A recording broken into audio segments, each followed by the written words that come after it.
Hey there, welcome to the Testify Long Island podcast, the faith-based podcast designed to inspire, encourage, and strengthen you in your faith journey. Whether you're new to believing, walking through trials, or standing in God's promises, this is a place where testimonies come to life. Here we share real stories of transformation, hope, and unwavering faith because your testimony has power. My name's DJ, and I'm so excited to have you today. We got an extra special guest with us. Not a Long Islander born and bred, but she's here to love them like her very own family. 22-year-old Shelby Sims is a writer, part-time TikTok influencer, full-time funniest person in any room, self-proclaimed, but also peer-reviewed. Whether she's leading youth nights, hosting open mic events, or making strangers laugh in the pasta aisle, Shelby brings heart, humor, and a deep love for people into everything she does. She works in ministry at local church, but she'll be the first to tell you that Jesus isn't just her job. He's her whole life. With a passion for storytelling, a growing collection of oversized mugs, and a bold belief in vulnerability is a superpower, Shelby's here to live loud, love well, and make sure no one ever feels alone. Welcome to the show, Shelby. I'm so glad to have you here. Hello. Thanks for having me. Hello, everybody out there. Thank you for taking the trip out here. I know. Of course. Yeah, so far to my job. All good. I'm glad you're here. So why don't you tell us a little bit about yourself? I know you're not. You said you weren't Long Island born, so you want to give us a little background. Where are you from? What's going on here? I love this question because I always just say Lake of the Ozarks, Missouri. Technically I grew up 14 years in Illinois, like a little hometown that no one knows of. It was Harrisburg, Illinois. The only people who know it are the people who know, the people who live there. But the people who know the Yodeling Boy in Walmart, that was our Walmart. And I left the year that it happened, and they had a full concert there. But I would say that my primary, really formative years happened in Lake of the Ozarks, Missouri. So that's where I'm originally from. Awesome. Yeah. So let's talk about a little bit about your faith journey. I'm sure we'll get into how you got to Long Island. Yeah. Your story here. So can you share your faith journey? How did you come to know Christ? And yeah. Well, so I grew up in a household where faith was it wasn't necessarily not a part of the conversation, but it was always in the background of anything, I grew up with parents that were from the same umbrella of Christianity, but one was really Catholic and one was really Baptist, and we went to church on holidays like Easter and Christmas occasionally, but it was never at the forefront of my life for a really long time. It was more just an idea that I talked about. I talked about what things I wanted to do when I get older or other things like that. And it wasn't until I moved to Missouri my freshman year of high school that I met my best friend, and she invited me to her youth group. And to be honest, I went because there were games and pizza. And so that's great. I love that. Yes, I was and still am very food motivated. So it was great. It got me there. But the reason I stayed was because I felt a sense of community, and it's something that I had always longed for, especially moving to a new place, not knowing a single soul, feeling so alone, especially during the summertime we moved. So I had not a single friend. And so to find a community where people really seem to care and love you and want you to be there every single week made me keep coming back. And what was really pivotal for me, the reason that I think I started thinking of God and Jesus a little bit more, one was consistently going to church, but also on my very first youth retreat, my youth pastor turned around and asked me, he goes, "How is your relationship with Jesus?" And up until that point, I think I'd always viewed God like some big guy in the sky or some concept or something like that. And I never thought of it more than a practice, and so from that point on, I started to learn who Jesus was as a person, not just a rule book or why we do things, but genuinely getting to know him I'd get to know you, or I'd get to know my closest friends. And it was because of that I really started to look at him, and I started to see that his character and who he was very anti-cultural at the time. And honestly, I still feel the Jesus today still is, but not even just to people who don't follow him, but sometimes even in the church, Jesus' love can seem anti-cultural in the way in which we do things too. But it's because of that he was anti-cultural, but he loved people the way that I wanted to love people. That really drew me in. That was the core basis of his entire existence, entire coming, was to show his love, not just through words, not just through miracles, but through action. And something about that really made me want to start following him. And so I fully believed in him too, which is the crazy part. So it wasn't until someone asked me, like, have you ever been saved? And I had no idea what that meant, because it sounded like such a big word. For a long time, like, I thought, like, the way you become a religious person or the way you become a Christian is at some point someone's going to test you. They're going to come up to you, they're going to give you a quiz, and you have to pass it, and then you get, like, a badge of approval, or you get, like, a stamp, or you get your get into heaven card, like you know? Yeah, like your Girl Scouts badge. Like a Girl Scouts badge, yes, or like a membership to Costco. Like, you know, yeah. like, you have to, like, answer the questions, you have to prove that you know what you know. And so I never thought, like, that early in my life I'd be able to say that I follow Jesus or I'm a Christian or things like that, until someone says, are you saved? I'm like, well, what does that mean? And they said, well, do you believe in God? And I was like, yeah. Do you believe in Jesus, that he was a real person who came, who loved you, who died for you, like, lived the life only he could and died the death that I should and rose again? I was like, yeah. And they're like, well, then you believe. And it hit me that no longer was it a test I had to pass or a certification that I had to earn, but it was just a free gift that I had to accept. And that is, like, the beginnings of my story with Jesus. That's amazing. So, like, was there a specific moment, like a light switch moment, that all of it came to you in that? Like you were just saying, like, could, like, for somebody who could be listening, was there something that triggered it? Yeah. In that particular moment right there, yeah. where it hit me that I didn't have to change who I was to be already eligible for Jesus, mm-hmm. and already eligible to be a part of his family and to be following him. I didn't have to make myself perfect and then decide I want to be a member of, like, a gym, you know, which I don't know. But, like, in that sense where it's like, I don't have to, like, make myself an A+ student to be accepted into school. Like, I'm already here. Yeah. It's as long as I say yes. And I think that's what changed, was that it wasn't, like, getting perfect. It was just, like, saying yes. Yeah. Yeah. Awesome. So how has your relationship with God also viewed the way you've seen your purpose in life? You know, I love this question because I think two things. One, I think people look at, like, Christianity and they look at following Jesus as a box that you get put into. And it becomes like a long list of things you're no longer allowed to do. You're no longer allowed to do this and that. And you have to be perfect and never swear and never make a mistake and never go have fun, you know? And I think that is actually, like, not at all, like, the truth. I think it's funny because you're stepping, like, Jesus is purpose. Like, following Jesus is a purpose, you know? And I hope that I'm wrong in this, but a lot of times I look at some people in my life who maybe aren't following Jesus and they're, like, hungry for purpose. And it's hard to find one that lasts long or that lasts eternal like Jesus does. But I do also think sometimes on the Christian aspect of it, we fall way too far into a calling. What is our calling? What is Jesus calling me to do? Where is he calling me to go? Who is he calling me to be? And I think we make it black and white, when in reality, it is really gray, you know, because I think there are some people, like, I don't want to doubt that, like, God has called specific people to places or things or people. And, like, but I don't think that's how he calls many people. I really don't. I think he tells us to do two things. That's to love him and love others. And as long as we're operating within that, he is very pleased with us, and we are living out our calling and our purpose in those two things. So I think it's something that gives me freedom, is my purpose in Jesus. Freedom to know that I know, like, I can take my character back to Jesus. So I don't have to question who I am. I don't have to question my worth. I don't have to question why I'm alive or why I'm put on this earth. But also at the same time, too, I don't have to question if what I'm doing pleases God. Because as long as I'm doing those two things in the way that I think is best doing those two things, wherever I'm at, whether it's I'm working at a church, whether it's I'm down the road filling up gas for people, whether I am the CEO of a company, as long as I am loving God and loving others to the best of my ability, he is pleased. Amen. Wow. That was great. Yeah. Now, how have you found, because you're 22. Yeah. How have you, you're young, still into ministry, into your career, into your life. Into my life.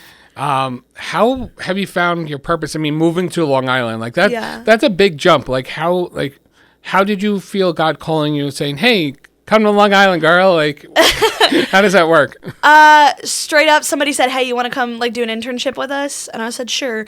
That's the short answer. But when I moved to Missouri and I started going to a church there that my best friend actually invited me to. She's still my best friend to this day.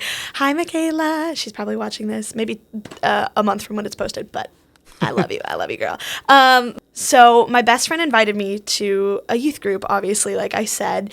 And it was in the process of when I decided to follow Jesus and start learning who he is, not just what religion is, that I started meeting with a leader that forever changed my life named Emily. And Emily has been a part of so many pivotal moments in my life. And I've had so many amazing leaders, and I'm so thankful for them. But Emily is one that has truly been very consistent and very in every moment of my faith journey from beginning till present day.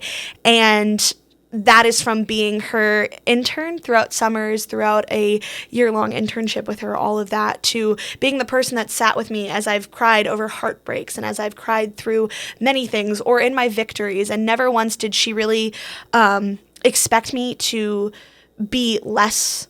You know, that was a big thing growing up as a loud child and a talkative child, being less. And she never asked me to be less. She joined me in my noise, you know. And so I really have admired her for so many, many different reasons. And so when I was going into my senior year of high school, she decided she hated me. I'm just kidding. No.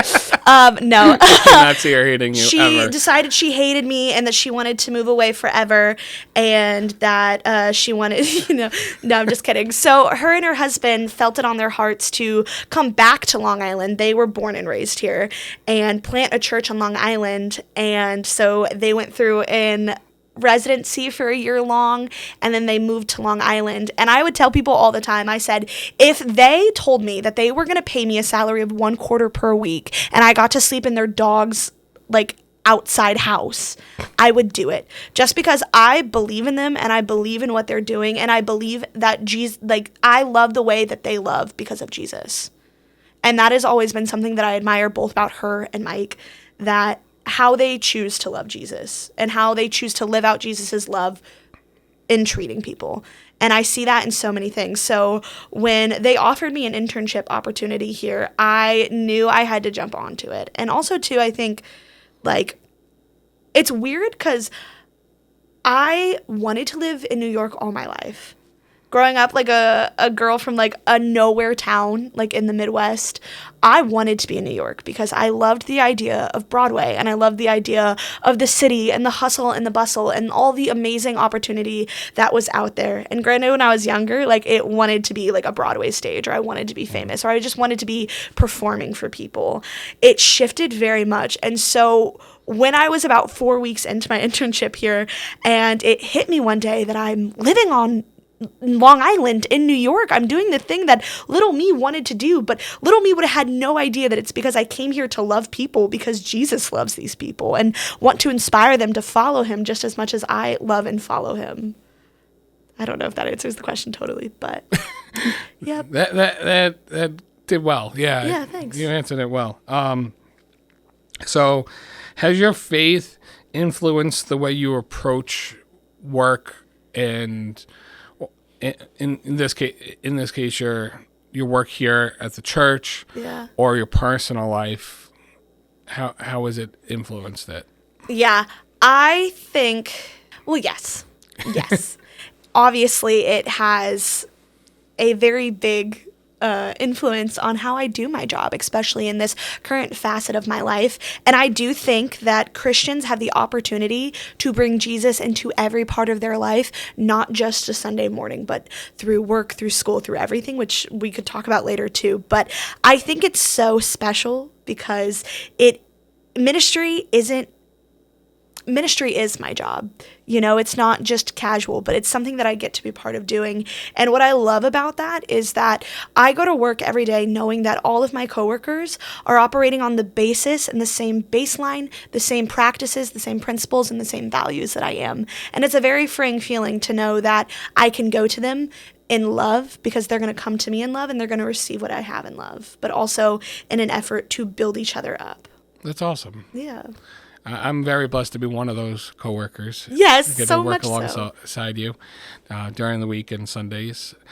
So, have you had a challenge, whether recently or when you were younger, that you faced that you really and had to fully rely on God? Like, yeah, whether it was coming here, something at home, church, whatever it may be. There are some days where it is Jesus take the wheel, you know, like I like Jesus take the wheel. Don't copyright us. I would say a lot of the most pivotal moments where I had to trust in God and I had to really rely on Jesus, I wasn't even aware of in the moment. It wasn't until like I took those moments to really sit and reflect with what happened that I was like, it would not have been possible without God.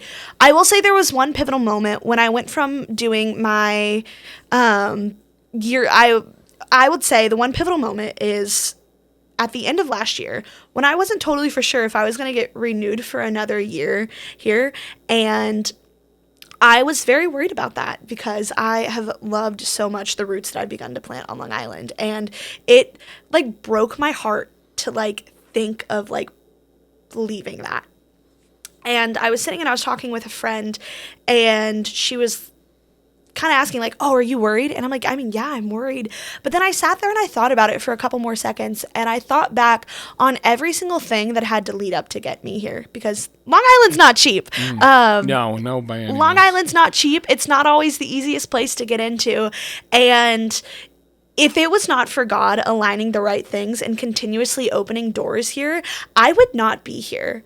And that's just the reality of it. God has provided so many amazing things in my life. And I have had so many moments where, especially in the financial aspect of it, that I had to do fundraising for my salary. I had to do fundraising for my internship salary. And I don't always love asking people for money because it's a very uncomfortable place to be like, hey, you, money please, you know, like, and honoring them in that. That's always my biggest fear is that like people think that I just want their money and I don't want them to be partnered with me, but I just want them to feel honored in every aspect of everything I do. But I had to rely that God was going to put it on people's hearts to actually like trust me enough to like do well with what they've given me. And I also have had so many amazing moments where God has just provided, not just financially, not just spiritually, but relationally too, you know, has been a big thing where there have been moments where I've had to step out of relationships or I have been thrust out of them that I was not expecting, that I fully had to rely that God saw things that I didn't see, or that God has put a quiet like stirring in my soul or a quiet stirring in my stomach that something's not right here and I need to step back. And every single time that I've gone through heartache, I've gone through breakup, I've gone through pain, I've gone through just dealing with the reality of living life with people, God has shown me that He is always consistent, He is always good, and He is always there through it all. And He's always providing, whether it's exactly what I want or whether it's something completely different. Wow. That's an amazing journey you've been through with this and hearing the challenges. I think we all face something like that sometimes too. Is like God will take us out of certain situations. I've experienced it, and you know, just to protect us. And you're like, I don't understand why that happened. Yeah, God, like why did that just happen? Yeah, like especially when it's like such a random curveball. Mm-hmm. You're thinking, you know, the color blue is going to happen, and really it's a yellow, and you're like, I don't understand this. How is that? Like, it doesn't make it doesn't make sense. But you know, it's an only God thing that can happen. Something that came to mind while you were talking. Yeah. Would you mind explaining a little bit for those who may not understand, like, so coming from Missouri to Long Island, like, and yes, you did have the internship to help, but like, I don't know if you want to explain like any of the process of like that fundraising and like how, like trusting God to be like, hey, like I want you to be part of this church. I want you to be on the staff. Like what does that look like? Like, do you want to explain a little bit about that process for somebody who may that may be thinking about it, might not understand it? Yeah, I definitely think it looks different and like any job you're going to step into, because ministry is such a fluid job. You know, I think when I told my parents like I wanted to like work in ministry, they were like, isn't that just for like old men who like sit in a church, you know? So like they were shocked when I told them that I interned at a church like a couple summers ago that had dental. Like they're like, that's something that's possible. So it's definitely something that I forget that if you're not in the field, you don't really know. But I think it looks different. It's very fluid. So kind of how my story went. I did 2 internships with a church called Grace Church in Kansas City. Love you guys. Shout out. And at the end of that, the second summer, I knew that I was stepping into a fall-winter internship with local church on Long Island. And so it was something they had proposed to me that I wanted, and I said yes. So we workshopped like what it would look like to financially live here and not just like eat ramen every single day. So we talked about like what it would look like to what was our financial goal was like a big thing, and really praying through that too of like, what do I need, and then asking for it and how to break it down. And so for that fundraising, what it looked like was I met with people. So I specifically would also, backing up a little bit, a great resource and a great book that I used was called The God Ask. It's an amazing book that if you're looking to do any kind of fundraising for church or any kind of like church planting, which just basically means starting a church. This is an amazing book. It's one that Michael and Emily were recommended. It's one that I read, and it was so good on how to do it, where it's not just give me money and I never talk to you again, but in the sense of like, how can I ask you to partner with me and God with what we're doing to go to Long Island. And it helped shift my mind on what it looks like to ask, because one, you have to be confident in what you're doing. Like you have to believe what you're doing is like you're being called, or not even just called, but you have to believe that you have the capability first. Because if you're not able to, like, I'm trying to think of this in a way that like doesn't sound like I'm rambling on, but you have to believe in yourself enough to ask someone else to financially sponsor you. Like you have to like know, like, I know that I need to go here. I know that I can do this. I know that I can like do well. And if not, like, I hope that my character enough will do well. And I used to think like, oh my gosh, because at the time I was 20, I was 20 years old asking people for hundreds and thousands of dollars, which really like I was asking them for like this much here and this much there. It wasn't hundreds of thousands, but it was like Long Island. It feels like it. It feels like it, but I was asking them, oh, would you do 100 or would you do 1,000? You know, so I raised $13,000 for my 16-week internship, and what that looked like was I would ask someone to meet with me to hear about what I'm going to do on Long Island, and then also at the very end of it, letting them know that I'm going to make an ask of them. And so what that looked like was I invited them in on where I was at. I invited them in on my story. I invited them to hear what God had already been doing in my life. And a lot of these people were people that already knew parts of me or knew my life or knew my character. And I asked them to partner with what I'm going to do. And then a lot of times I made a very specific ask. So I would be, hey, DJ, would you partner with me at $50 a month for this or for that? And that allowed people to sit and like pray. I'd always say, like, if you're hesitant, please go and pray about this, whether it's with your partner or whether you just need to pray with yourself. But then I would follow up with them if it was an immediate yes. And so a lot of it was that. But then also I wanted to continue to invite them in. So I wrote newsletters and I kept them involved. Or like when I went back home, like I'd try to make meetings with them. And so that was that. And then when I was offered the full-time position, part of my salary had to be raised again. So I asked people from that to continue over. And then I also had to meet with more people. And I had so many just amazing donors that genuinely their generosity blew me out of the water every time. And anytime like anytime I get the opportunity, it makes me want to do the exact same thing because someone trusted me enough or trusted in like God's plan enough to give me this money. It makes me want to do the exact same thing with my money. So anytime I see like my student from a past like internship go on a trip or a camp, like the first thing I want to do is be a part of it because I know it's not just money that I'm giving to it.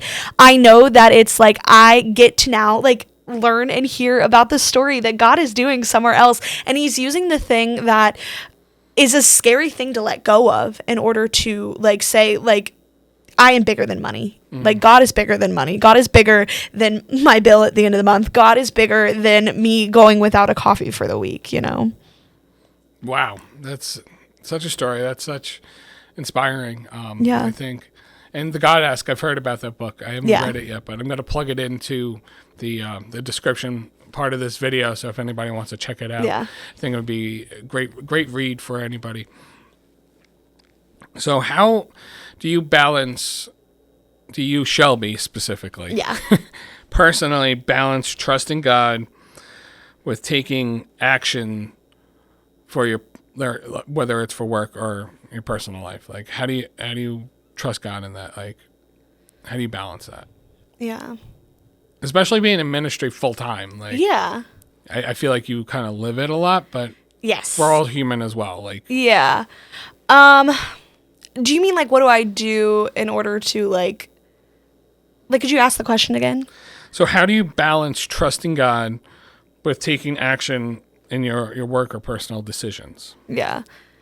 It definitely gives me a basis of a why. It helps me with why do I do these things? Why do I act this way? Why do I choose to like respond in the way in which I respond? Or why do I choose to take a step back instead of responding? And I can tell you I'm not perfect. I can tell you there are days that I am not loving like Jesus, but I think it's about consistency. I recently heard, and it just utterly like changed the way that I look at progress. And they said progress is not about how often you succeed in it, because you're going to fall off, you're going to fail, but it's how often you get back on target, or it's how often you get back on path to your target. So it's not about hitting your target every time, but it's about how often you get back up and do it.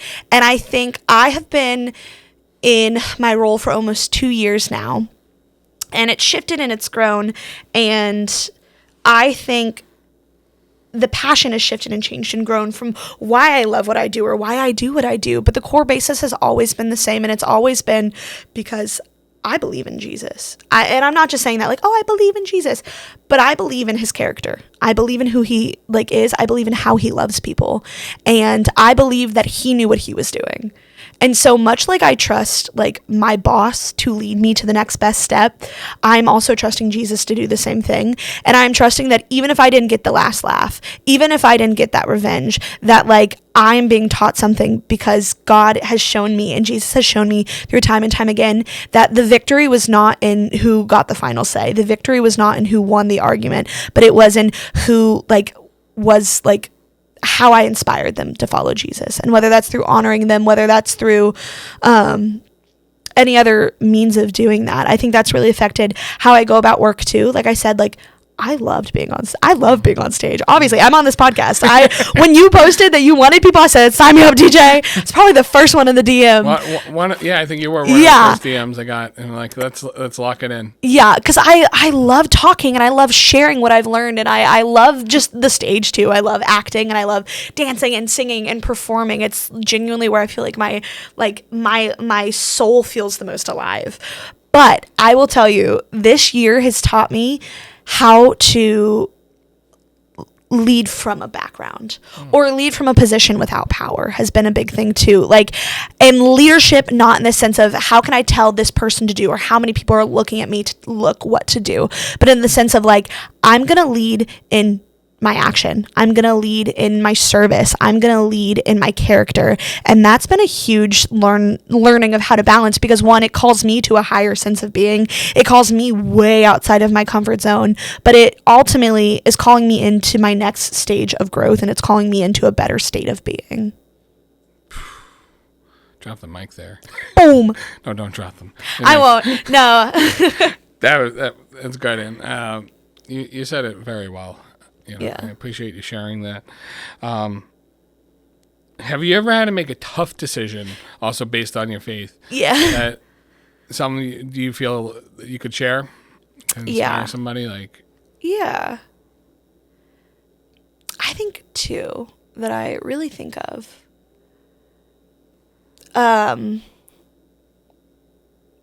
I think a lot of relationships that I have stopped or that I have stepped back from have been based on like just a gut feeling about like, this is not honoring to God, or this is not going to honor my life. And I remember this one relationship I was in, and I mean all the love towards the guy.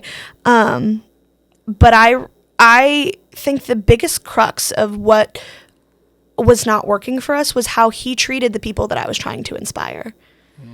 And that broke my heart, because I don't expect people to follow the exact same thing I do. I can hope, I can pray, and I will always be a guiding light back towards Jesus. But I also recognize that there are people in my life who don't love Jesus, or at least don't love him right now. And so I know that sometimes part of my role in their lives is just being consistent and showing them what it looks like to love, and showing them what it looks like to be like living this thing called life, but doing it with Jesus, and maybe hopes that they'll join me, but never the expectation that they have to in order to be in my life. And I think we had a big separation there of that if they weren't listening to me, if they weren't taking my advice, and if they weren't like following Jesus every single way, then they're not my real friend, or they're not allowed in my life. And I can understand where that belief is. I've had that belief in my life previously, but I've even in my 22 years of life, I've lived life with enough people to know that you can't force someone to be you, or to believe what you believe 100%, or to act the way you do 100%. Ask 10 out of 10 married couples, But it was just the lack of grace that really like hurt my heart, and that I had been working really hard with these people to show them that Jesus is someone who loves them, and Jesus is someone who cares for them, and waiting for those moments where they let me speak Jesus into their lives and truth. And I watched in a very quick time when this person, like we were in this, like when we were together, that they really like tainted those like relationships with those people. And it was like the biggest thing where it was like, you love Jesus in a different way that I love Jesus. And that's okay, but it's just not going to be how I need to live my life, especially with a partner, And I think that's a big thing for me too, is like, even as I go forward, like with relationships, I'm like currently single. And like, I think that that's a huge thing, is like, it doesn't mean he's a bad guy. It doesn't mean he is quote unquote wrong. We just go about how we want to inspire people to follow Jesus completely different. And he was a good guy. I will say that he was a great guy, and he was great in a lot of ways, but I felt like in my gut that it just was not going to work, for like a couple different reasons. But I think the biggest thing was like, I couldn't look at the students that I was going to be teaching in my life, or the people that I was going to be in my life, and say that I can stand next to the way that he treats people in that regard. And so I ended things, and it was a moment that I fully had to trust God, because that was someone I really like wanted to be with, and that I really like believed in. And so it was a huge trust in God moment. Like I drove off and I was like, oh my God, like this is the worst mistake I've ever made in my life.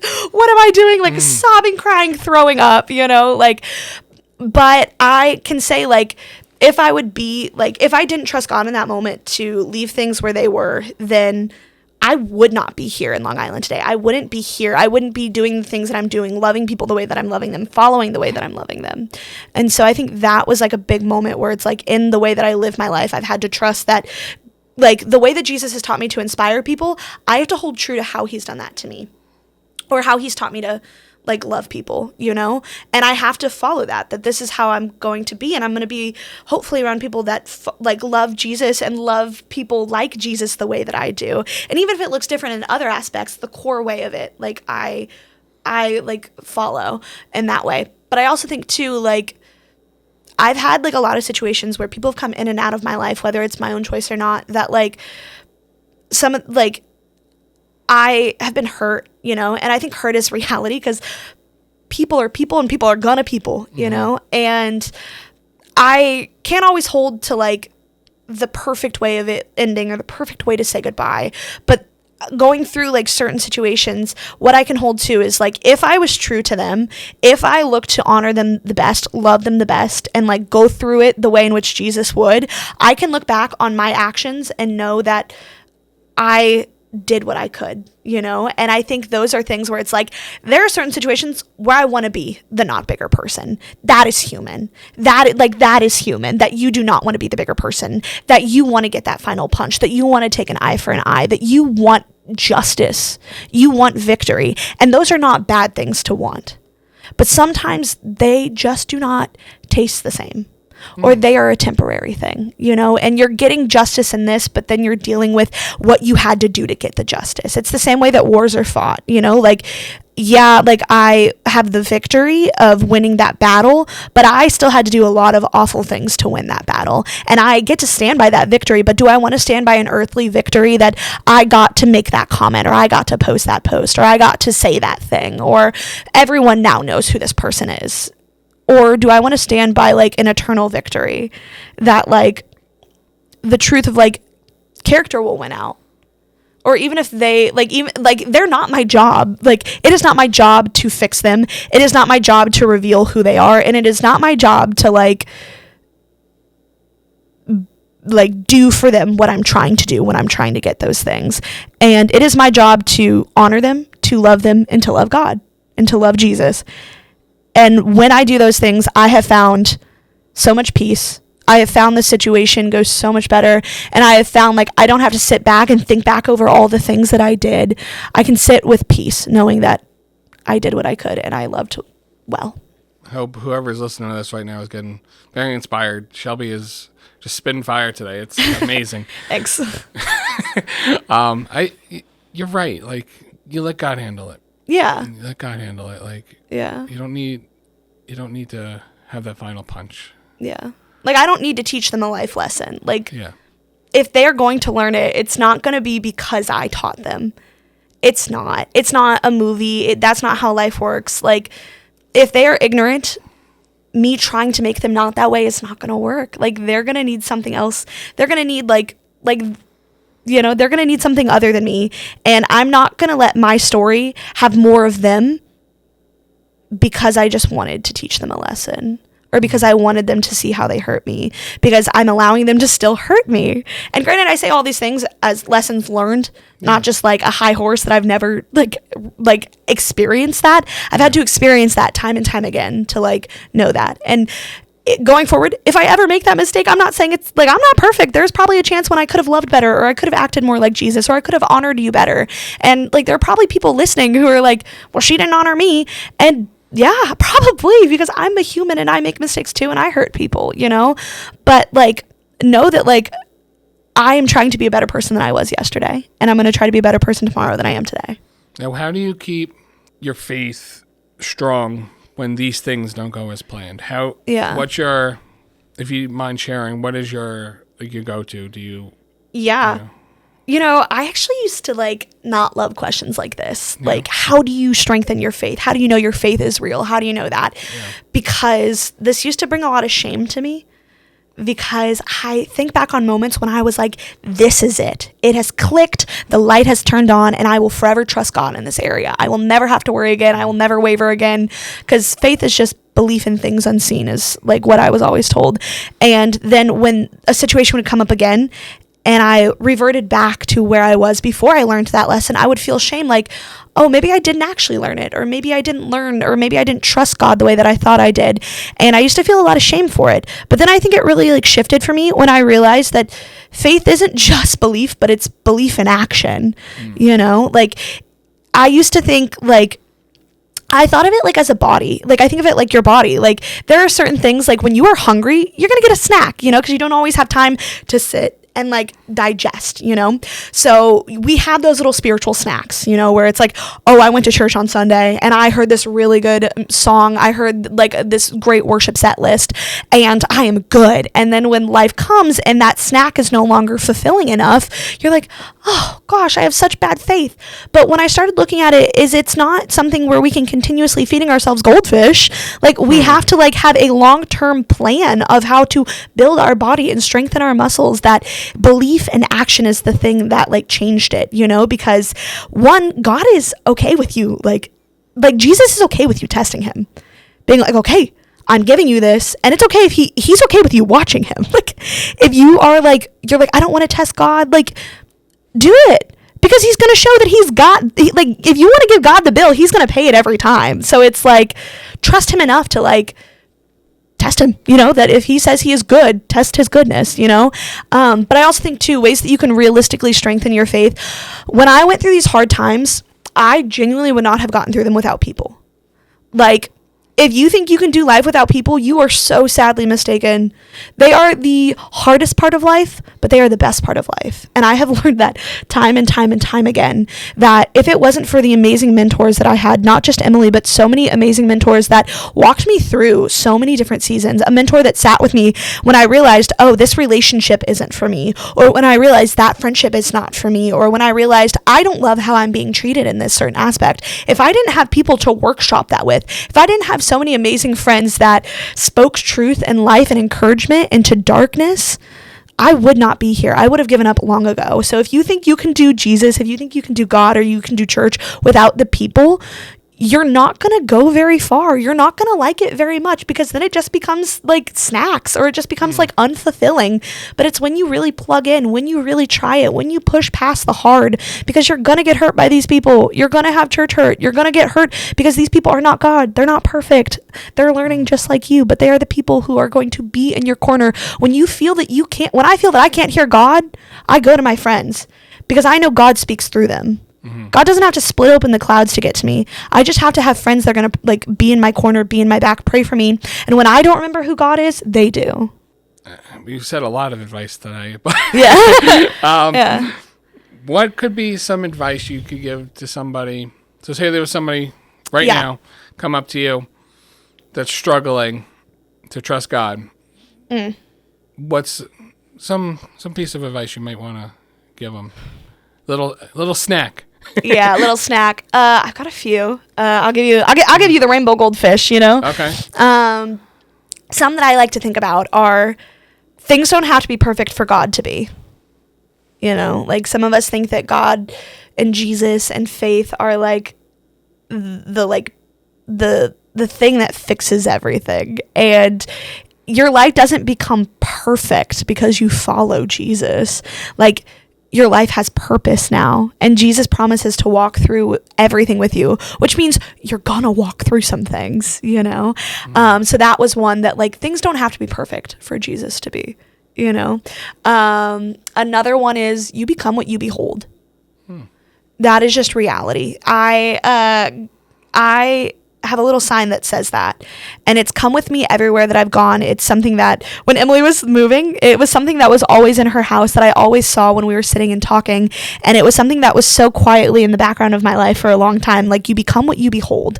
And then when she like was selling it in her garage that when they were leaving, I bought it. Yeah. And then I took it to every internship with me. I took it all the way across New York, all the way to New York, like everywhere, because I think that saying is so true, because where your heart lies, that's where you're going to follow, whether that's finances, whether that's like God, whether that's whatever. Like, so if you are looking at your life, like asking, like, what do I truly treasure?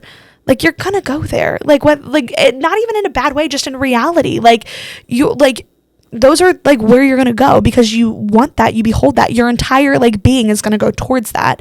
So if you make that a force for good, if you make that a force for light and a force for love, like, you are going to become light and love and like those things. I'm trying to think another one too that I've been saying a lot.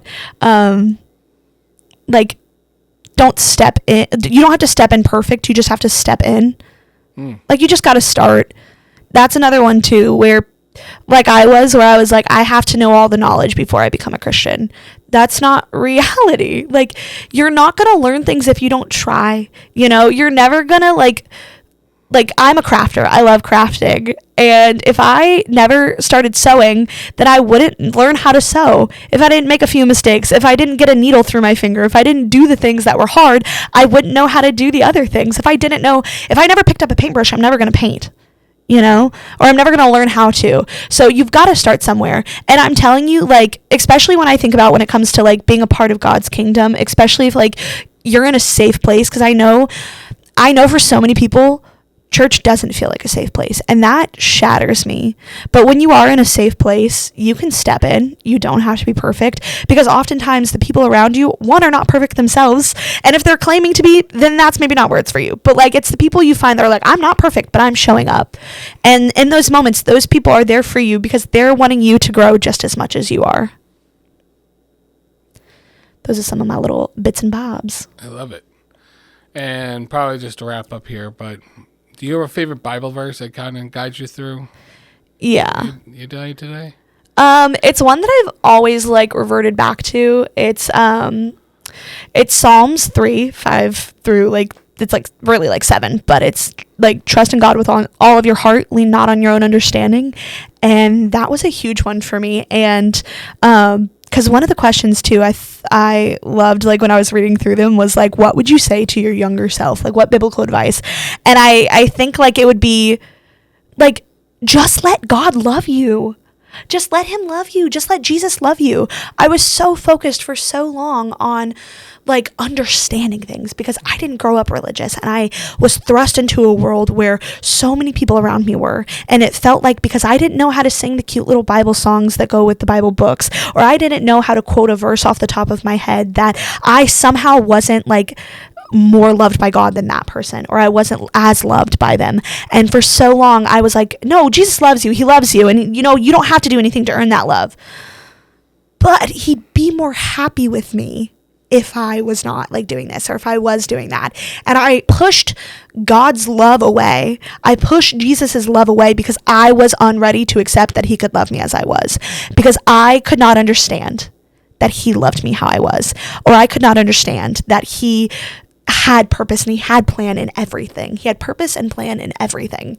And so lean not on your own understandings, but instead like trust in him, like submit all things to him, like your mind, your body, your soul, like all of it. When we truly come to when we truly come and give all of ourselves, like he takes what I think is broken and makes it so beautiful. He can do a lot with so little. And I think that verse has like lived throughout my life. And I love that the Bible is living, breathing text, because it changes. It has changed through so many seasons of my life. It has shifted the purpose. It has shifted in meaning. It is like, but it's always held true to like, once again, I can always take it back to the character of God, because when I test the character of God, it will always come back positive. Or when I test the character of Jesus and the truth of Jesus and the teachings of Jesus, they will always come back with a reward. It just is one of my favorites.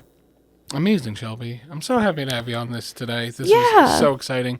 Any last words you want to say for somebody who, I know we've said a lot today, but any last things you want to interject, or you feel like you got a lot of it out? Someone in my life recently has been always saying this. Anytime I tell them that I want to do something, I want to try something, I want to go somewhere, they always say, why not? Why not? So I think that has been the motto of my life in the past couple months of why not? When you are questioning whether you should try a new thing or do a new thing or learn a new thing or just do something, ask yourself, why not? So I would say that today, if you're thinking about where you want to go get coffee, why not? You want to talk to that person, why not? And if you can't come up with a good reason not to, then go for it. Awesome, Shelby. Yeah, thanks for having me. Thank you for being here, and I can't wait to see what comes out of this. Yes. Tune in next week for the next episode. We're so excited to see what comes of this podcast, and if you would like to be a sponsor or you want to be on this podcast, please feel free to email us, shout us out on Instagram, Facebook. We'd love to talk to you and have you on the podcast. So, till next time, we'll see you. Bye.